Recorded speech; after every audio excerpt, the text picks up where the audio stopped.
Prior to GST, there were only 65 lakh registered dealers in VAT, central excise and service tax. But after implementation of GST, the number is 1 crore 30 lakh, यानी 65 लाख नए लोगों ने GST आने के बाद और GST में अपना निबंधन कराने का काम किया है।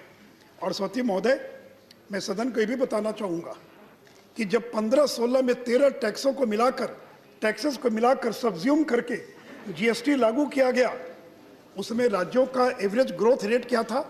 It is only 7 to 8%। उस समय एवरेज ग्रोथ रेट 7 से 8% था।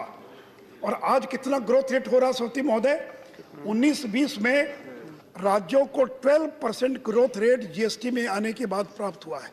और सौती महोदय, GST का कितना बड़ा लाभ, आज कोई बॉर्डर पर चेक पोस्ट नहीं है, सारे चेक पोस्ट खत्म कर दिए गए। ट्रेड का जो लॉजिस्टिक कॉस्ट है वो 25% कम हो गया। टाइम सेविंग 40%, गाड़ियों की आवाजाही में समय की बचत हुई है। और सौती महोदय, और इसलिए मैं ये भी बताना चाहूँगा सौती महोदय कि जब GST लागू हुआ तो बड़ा विरोध किया गया कुछ लोगों के द्वारा। और एक उदाहरण था कनाडा का दिया गया।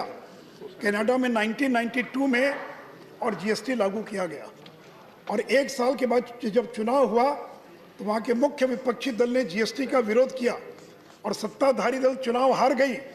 और कहा जाने लगा कि नरेंद्र मोदी जी ने GST लागू किया है, इसका परिणाम भुगतना पड़ेगा। और सभापति महोदय, GST लागू करने के बाद नरेंद्र मोदी की सरकार और प्रचंड बहुमत से लौट कर आई, और जिस सूरत के अंदर GST का भारी विरोध हो रहा था, वहाँ पर कांग्रेस पार्टी एक भी सीट जीत कर नहीं आ सकी सभापति महोदय। और सभापति महोदय, आज दुनिया के 160 देशों में GST लागू है। अब नेक्स्ट फेज ऑफ रिफॉर्म्स में जाने की आवश्यकता है। और 15 फाइनेंस कमीशन ये सुझाव दिया है कि 3 रेट स्ट्रक्चर होना चाहिए।